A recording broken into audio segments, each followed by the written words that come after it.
What up? What up? What up? What up? It's been so long since we've been back, but we are back. We are. It is your boy, Short in Person, here with my main man, Handsome Shrek. What up? Shit, Hell, it's been so long. We almost got to see Detroit make it to the Super Bowl. almost. Oh, But that's what we're here to talk about. We're here to talk about the championship games from last night, the AFC Championship game, which pitted the Kansas City Chiefs against the Baltimore Ravens, and the NFC Championship game, which had the Detroit Lions versus the San Francisco 49ers. And spoiler alert, Shrek just gave it away that Detroit did not win that game. You know, Taylor Swift greased enough pockets. Eminem did not. She, she, didn't, she didn't want no parts of Eminem. But hell, let's get into that game first because Detroit jumped out to a 24-7 halftime lead. 17 points, man. 17-point halftime lead. And it was all erased in about 8 minutes of the third quarter. What the hell happened? Good writing. You know, again, the NFL writers, they just kind of mimicked what the script was supposed to be. Okay. First half supposed to look so crushing and so bleak for both the Baltimore Ravens and for San Francisco, your two number ones. Mm-hmm. And in both cases, the script was written, hey, amazing comeback story. Right. Make it happen, make it look real. And if it doesn't happen, make it close. And San Fran, they took it a little bit too seriously, and it happened way too quick. Like, Yeah. Oh boy. Wait. Oh. Yeah, and that's why they had to let Detroit at least bring it within three. Wow. It was an interesting game, of course, because again, Detroit came out on fire. Take the opening kickoff, go down and score, I think in 4 plays or something like that. Ridiculous. Yeah. And so immediately you get the thought that okay, so they've been the hot team in the NFL for the last 5-6 weeks anyway. Mm-hmm. Maybe this is their time. Maybe it's their time to go to the Super Bowl. They've already proven that they can beat the Chiefs, and we knew that's who they were going to be up against. So you were thinking, oh, okay, maybe we will get that Mathers versus Swift Super Bowl. Yeah. And Marshall would have been out there with Usher. Yeah. Walk right on out. It would have been perfect. Yeah. And then Swifty would have been coming in from Japan and then dropping it on the field. Uh-huh. I think that's what my sister was saying. Oh no, she has a concert in Japan. Yes, that was the original reason why she couldn't do the halftime show. Because remember, that was the whole thing. They wanted her to do the halftime show first, and then somehow right after that, it was leaked that her and Travis were dating. Which, okay, Shocker. You're right. We'll get to them though. Yeah. I mean, the turning point. The writers are good. They try to recreate classics that can never be really repeated or done organically ever again. Mm-hmm. Like the helmet catch and the Patriots Super Bowl against the Giants. Mm-hmm. David Tyree, I think it was. Yeah. Yep. Yeah. I mean, you had, and I'm talking both games. You have parallels where, falling on his back and catching the ball for a first down in the game. Yeah. Okay, well, you don't have to fall down, but whatever. Oh, man, what a spectacular catch. It was, like, literally, even the commentators, Tim Romo was like, that was a nice catch. But then you do have little magical plays that happen organically, like Ayuka or whatever, with the bouncing it off and him still be able to catch it. Mm-hmm. Mm-hmm. Like those are the type of plays that you can't fake. But they're like, come on. Some of the other things you think are fake. Yeah. We like to make jokes and make fun of the NFL being scripted and things like that. But sometimes you look at some of the plays and some of the calls and non-calls that happen during the game, and it's just like, you can say all day that the shit's not scripted and it's not for entertainment purposes like WWE. But then you look at some of it and it's like, It's listed as entertainment. right, They are filed as an entertainment service. right. Yeah, that's for tax evasion, shit like that. Yeah. But somehow, some way, Vegas always makes their money. Vegas does. And made a lot of money off of me this year with my missed parlays. So You always miss by one. it's always one. I'm sorry. They average it all. Okay. Hey, look, you have all these contract bonuses at the end of the year. Uh-huh. I don't care. They're getting, hey, if you go ahead and throw for 149 yards and just go on under for the over and under, we'll give you $1 million. Hey, Russian, you need to get over 125. Lose like 3 yards at the end of the game. And I'm telling, it happens all the time. You got the fixes in. Oh yeah, It's mafioso style. If Vegas couldn't make money on it, they wouldn't be allowing you to bet. I mean, you have a valid point there. Let's roll into the game that we're most concerned with, being residents born and raised here in Charm City. Taylor Swift versus the Baltimore Ravens.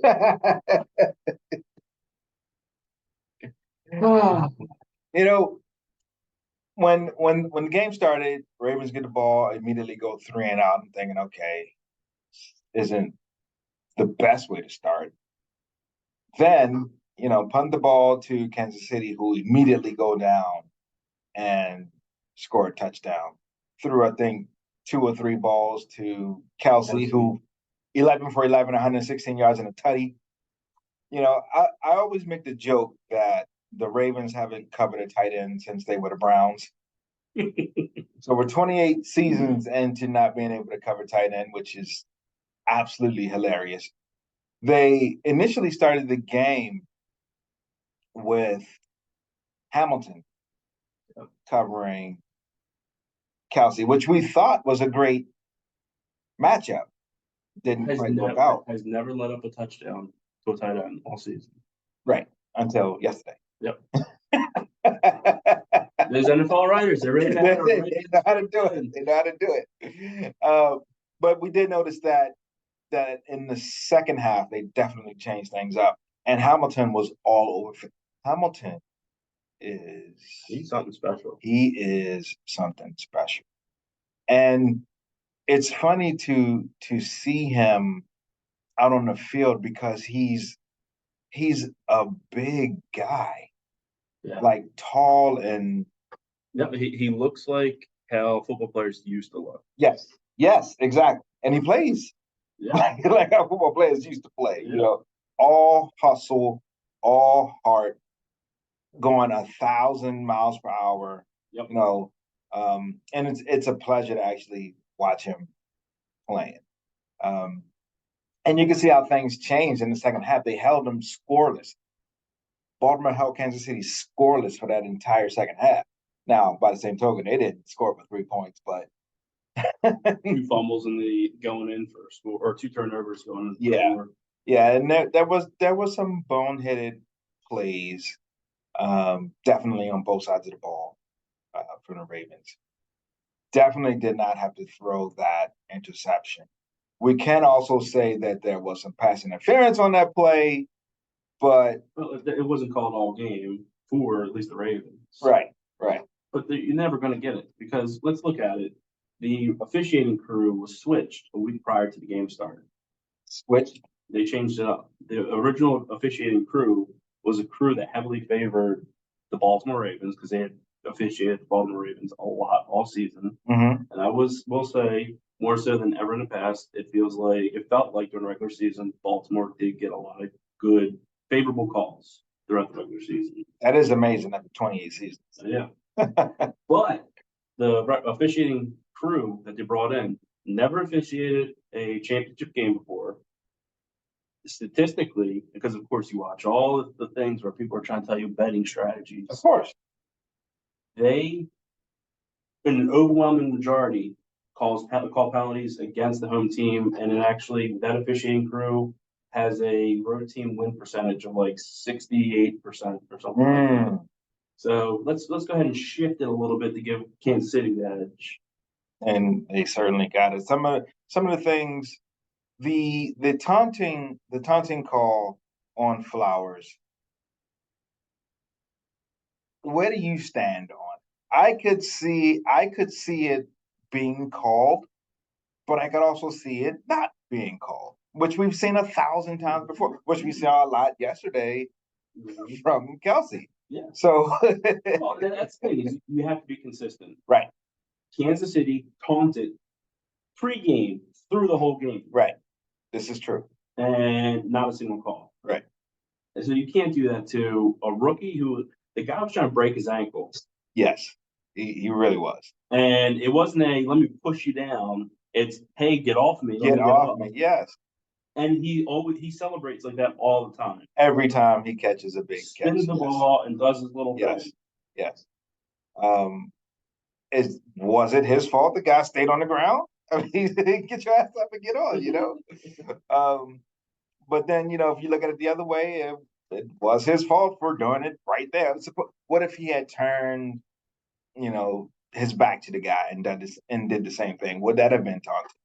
But I also look at it like every time someone makes a first down, they jump up and give the first down sign. Isn't that taunting? Whenever they make a turnover, they run 1,000 yards down the field to the other end zone to celebrate. Is that not taunting? At what point, where does it stop? Where does it go?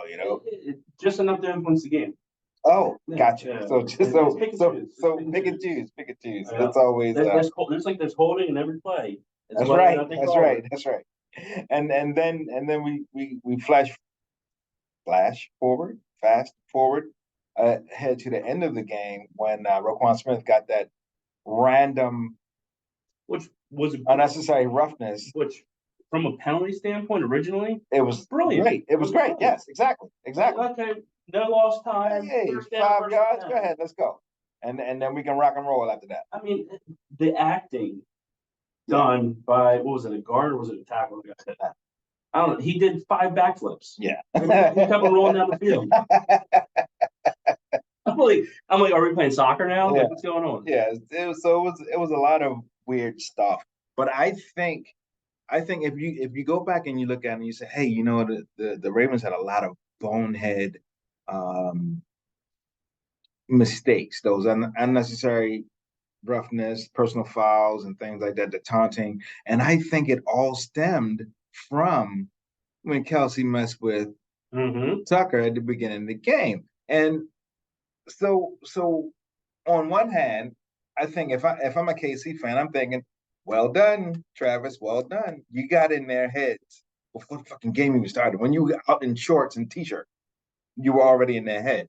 So those are the things that you kind of sort of should look at. Yeah, but the perspective of, and granted, I get it. There was a lot of the penalties that were called blatant penalties. Right. Like the left hook taken off Mahomes' head. Hilarious. Decapitate that man.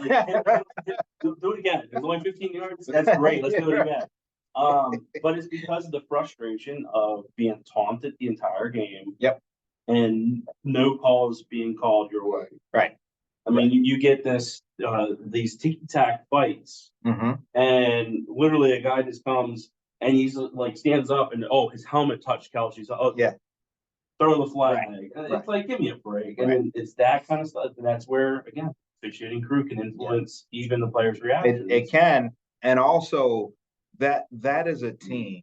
The Chiefs. That is a team that slowly but surely we may not have been seeing it as it's been happening, but if you look at it now, they are exactly what the Patriots were.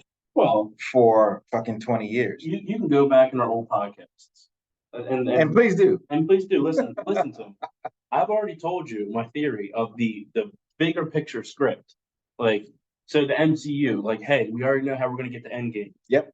Well, guess what? Tom Brady was on his way out. They had to create a new golden boy because the NFL needs to prop somebody up. Yep. Patrick Mahomes fit that mold. Slid right in. And that's why they were like, let's go ahead and give him more rings, because no one can ever touch the GOAT for what he was, because he played in a real sport, not this entertainment sport. And they're trying to say, hey, look, Patrick Mahomes now has 3 rings after this year. Oh wow, you've already gotten them winning next week or in 2 weeks. If Vegas, here's the thing: Kansas City is one of the 19th against the run. McCaffrey should have 400 yards rushing. It's a strong possibility. However, the Ravens were the #1 rush team in the league. And we ran the ball 4 times. So it depends on the NFL says, hey, you're not allowed to run the ball. You're not allowed. No, we're not having that. We don't do that here. So in 99 out of 100 times, San Francisco wins the Super Bowl in this matchup. Mm-hmm. But this is going to be the one time where I can see them going, they got to balance it. They got to really look at it and say, all right, how many more years do we think Mahomes is going to be in the league? We don't want to go ahead and blow all of our eggs too quickly here. You want to stretch it out so towards the end of his career, he's like, just needs that one more to tie. And then will he come back to try to beat it? And you don't want to like, oh, well, Mahomes has been playing for 7 years and has 6 rings. And there you go. It's done. He's the new GOAT. And that's what it is. It would be interesting because so Brady has 7, right? And so if we give Mahomes his 3rd after this season, I think they may be tied from a pacing standpoint for the same amount after 6 seasons in the NFL, which would, I guess, at that point Mahomes would have to pay another 14 in order to get those other 4, which is a strong possibility. If you keep that core team intact and you keep the officiating crews intact. One of the things that was deemed to be a weakness for Kansas City all throughout the season was defense, and they certainly showed up here in the playoffs. Again, it's all about narratives and storytelling. Look at last year. Oh, Mahomes, he was going to take a piss and he hurt his knee and ankle, and he's been playing injured. Look, I can't believe he stepped into that throw with his injured ankle, quote, air quotes, for all you listeners. Air quotes. And then you had now Kansas City, they write them up, they're done. They don't have any wide receivers. Their wide receiving core is dirt. Their defense is dirt. And then you saw right at the end of the season, they start talking about Kansas City. It's like, and one of the weirdest commentary. I think it was the last game of the season. Who did they play last game of the season? This year? Yeah, I think it had impact. They were playing. Probably was it the Raiders? No, it might have been. Who did they play in first round?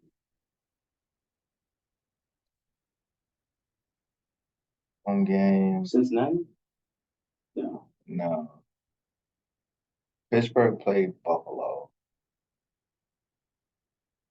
Miami, yeah, because it was the coldest game. So it wasn't that game, so it was the regular season. I think whoever they played, they started talking. I was watching the game, and I don't watch Kansas City games because I just despise Mahomes and and they're on all the time. So yeah, but the commentator man, what you see here in this defense, and it was nothing but bad calls, where it was like a rinky-dink holding call and some offensive pass interference. They're like, you're starting to see that championship caliber defense.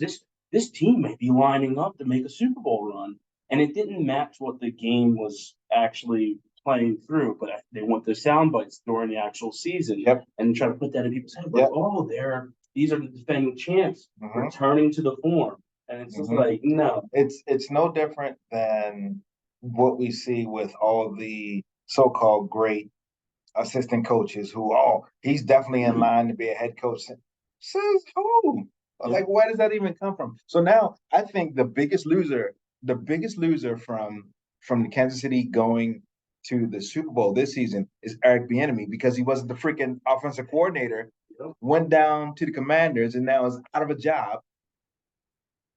He's still doing his whole interviewing like he's been interviewing for the last decade. But now it's like, well, you probably really didn't have anything to do with it because they're back in the Super Bowl without you.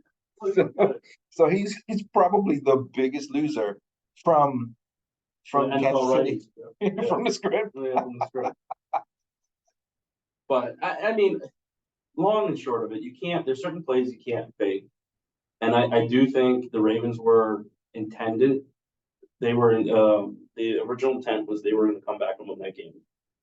It was written that way, but you can't make a defender not try hard. And that fumble forced some Flowers going into the end zone. There, you can't fake that. You can't act that. That was a hard play by a defender. That was greatness on all ends. Mm-hmm. So, as much as we criticize a lot of the play calling that the Ravens had yesterday, it was weird. Yeah. That play call at that time was great. The effort to try and get into the end zone was great. You come up 2 to 3 inches short, and you get the ball punched out from somebody who, again, is playing hard, playing through to the end of the play. Everybody, every aspect of that play, all the players were playing to the top level of their ability. Now, and it just so happened to come out on Kansas City side. You can tinfoil hat this though. Okay. And from a weird perspective, these guys are the top athletes in the world. Like these guys are superstars no matter what they would do. Absolutely. You tell these guys, hey, anytime going to the end zone, throw that ball out there. Defenders know they're going to be throwing the ball out there, try to punch it out. Because it's weird that the last 2 games, one that benefited Kansas City, one that hurt Kansas City, there was a fumble into the end zone for a touchback that the NFL is now putting out on social media. Should we get rid of this? Yeah, like, yeah. And it's just like just trying to stir controversy and stir like little nuances. Like, I can't believe it happened again. It's like once, okay, twice, maybe. Yeah. But it's like if it keeps happening, then something's up. And why is your social media, NFL, populating these polls of should we get rid of it? And why is it now all of a sudden happening in every playoff game? It's when you sit back and look at a lot of these things, it can make you go, the fuck is going on? I mean, how many people lost parlays probably that had Flowers with 2 touchdowns? A lot of money made. His 1 touchdown was fucking phenomenal. It was one of the best. But I said this. I said this to everyone around me. I was like, what you witnessed right here, this play, for Flowers to have a touchdown, Lamar to escape all that pressure, it's either going to be remembered as one of the greatest moments in this playoffs, or it's going to be forgotten and lost to history if they don't win the game. Mm-hmm. And it will be forgotten. It'll be forgotten unless they make it back to a championship game and ultimately to a Super Bowl. Yeah, I can see that. Because then it'll be run and rerun and rerun and rerun. Another thing, just thinking about what we talked about, how scripts were written and how things change. A lot is being said of Purdy and his Mr. Irrelevant because he was the last person drafted. To me, I think none of that matters. That says more about GMs, front offices, for all these teams that can't find a competent quarterback, to have this guy almost be an undrafted free agent. Now, you'll probably have some other teams that say, hey, we were hoping that we could get him as an undrafted, but you didn't want to spend a rinky-dink little dumbass they 7th round. They wanted to draft another kicker just in case. Just in case. So to me, all of that it just doesn't even. I don't believe it is that much of a. I don't believe it's that much of a great story. As if a person has talent, mm-hmm. and he can play. Now he's taking his team to the fucking NFC Championship game 2 years in a row. Yep. Clearly, he's a talented quarterback. It's not his fault 256 other players were drafted ahead of him. But, again, they're trying to rewrite and recreate some of the greatest moments of football of the NFL, which, hey, what was Tom? How many people were drafted in front of Tom Brady? They try to write the same narratives, but like, hey, we're going to – what Spider-Man? Let's rerun it. Let's make it again so all the younger kids have a new Spider-Man. Right. Right. It's the same thing. They try to Fuck a create. story. Yeah, except for the story is totally different. But they try to take the same elements. Yeah. And it's just like bad writing. Like, hey, I'm sorry. Like, whatever writers are still on strike, bring them back and have fresh ideas. No one's creative anymore. It's like, okay, Tom Brady has a lot of rings. Let's give Mahomes a lot of rings. But Tom Brady's great. So, he wasn't drafted. Let's go ahead and give Purdy some influence over here. What was really fun and exciting? Michael Vick was very fun and exciting. Lamar, that's you. You're next. I think you're onto something because now we'll look at Josh Allen. He's going to be the Peyton Manning. Mm-hmm. So at some point, Josh Allen is finally going to get over that hump, get a ring with Buffalo. Yep. Then he'll end up going to he'll fuck around and be the next quarterback in Kansas City because Mahomes will retire early and just chill out on that $1 billion mansion. Well, no, who I see as the Peyton Manning. CJ Stroud's going to be the Peyton Manning. Ah, Who I see. What's it? Allen is the Philip Rivers of this. Oh, shot put Rivers. Shot put Rivers. Because it's a team that weirdly like we're going to run like LT, but we're also going to pass and just be dynamically good all around. But we're never going to win. We're never. Yeah, well, I mean that's also the Chargers. Well, that's what they do. That's exactly what they do. And then you have Burrow, who's going to be your Big Ben. He's eventually going to get a Super Bowl, and you want to keep that in that AFC, the same division where it's like, we got the new Big Ben. Yeah, he's a big dude. He's tough. I like it. I like the way you're thinking. So I guess the question is, do you see Lamar Jackson get?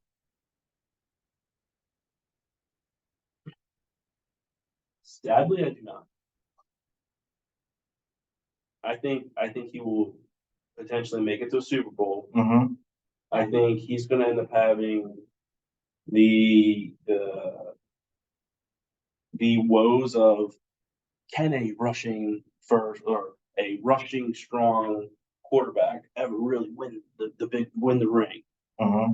And it's going to be fall by ways of how Michael Vick with Philadelphia. They lost the NFC Championship, right? I believe yes. Then you had, other running quarterbacks. Think about it, how many running quarterbacks won a Super Bowl? Well, we're talking about running quarterbacks. We're talking about athletic quarterbacks because quarterbacks that can put up a 100-yard rushing game, and there are a handful right now in the league. Right. But I think they again propping up pretty boy Pat Mahomes. Mm-hmm. They stole the Super Bowl from Hurts last year because he's a running quarterback. Mm-hmm. The guy had rushing touchdowns. Like, no, we're going to give it to the guy that can pass it and air it out. Quarterback eat. They needed somebody that was quarterback eat. because what we want to do is just showcase the new Tom Brady, Peyton Manning, like can make the snap throw, looking at like behind the back. Mm-hmm. Mm-hmm.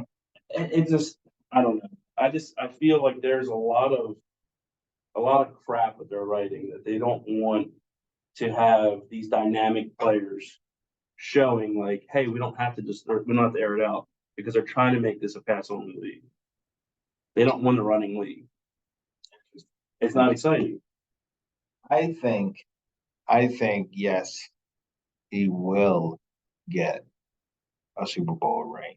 I think he will the team to a Super Bowl ring. The key being, and this could happen actually next season. Well, I think it has to happen within the next 3 years or something happen at all. Oh yeah, because the whole team dynamic is going to change, and that's just the nature of the NFL. But saying that, the whole dynamic of the NFL is going to change league wide. So it's going to be an ebb and flow of different things. Like how many people thought that the Bengals would make the playoffs this season? Sure, you can say, Burrow got hurt, but that's a part of it. You know what I mean? That's the same thing the Ravens did last year. Lamar was hurt and they still made the playoffs. So that tells you a lot about the makeup of the team. And the key going into this offseason, lots of free agents and they're right up against the salary cap. Mm-hmm. So the key is going to be to try to keep the team together as much as possible. that continuity, and then go from there. Yeah, but the league doesn't respect true defenses. Ravens have one of the best defenses. Triple Crown winner, first time ever. Yep. You had, or no, I'm sorry, not the first time ever. Please don't get mad. Holy hell. Wasn't the first time ever. I apologize for saying it. Cleveland, one of the best defenses of the league, but they don't want champions of defense anymore. They don't think that's what appeals. Defense wins championships is what they say. That So is. who's gonna have the better effort? And we're not gonna get into this in this podcast. We'll get into this next week before the Super Bowl. But just thinking about it, they're gonna go in and say, okay, so the Niners have probably the best front seven. Yep. And Kansas City has the best overall defense. So which one is going to be able to stand up? Well, here's the thing: they still like to say defense wins the championship, man. Yeah. But it's going to be one defensive play. It's not the days. You mean like a punch out on the half yard line? Or hell, this Kansas City secondary is the most shut down secondary in the second half of all games. Like it's the number one across the board. It's right. Like, okay, we can pull some baseball stats for every one of these games. Yes. But what it comes down to is you won't have those the Bears defense, the Ravens defense, like these defenses that hold teams to under 100 yards. Like that's not what defense wins championships is anymore. It's all right. Both teams are going to score a lot. One team's going to make one defensive play, and that's going to be the difference maker. If you go back and check the box score for the game yesterday, the Ravens defense actually did play very, very well. Very well. Very well. And aside from the 11 for 11, 116 and one tutty to Kelsey, but again, they played very well. The script was, hey, you guys go ahead and let is going to be going down the field. They're going to go up. As long as you guys score on your end, which, come on, you guys are the Ravens and your offense is prolific this year. Yeah. Average 30 points a game. You guys are going to win this game per the script. And then we're just horrible actors in Baltimore, apparently. Horrible. There you have it. So that was episode 59. I don't even know what the hell we'll call this. We'll call this The Script is Written Part 2, because I think our last episode was The Script is Written. So, that is that. We'll be back next week to talk all about the Super Bowl. I don't even know what it is. LV 58, right? LV, LVI, LV1. I don't know. We'll be back to talk about it. We'll be back to talk about it for sure. That is it. Tell everybody good night, Shrek. Good night. Good night, everyone.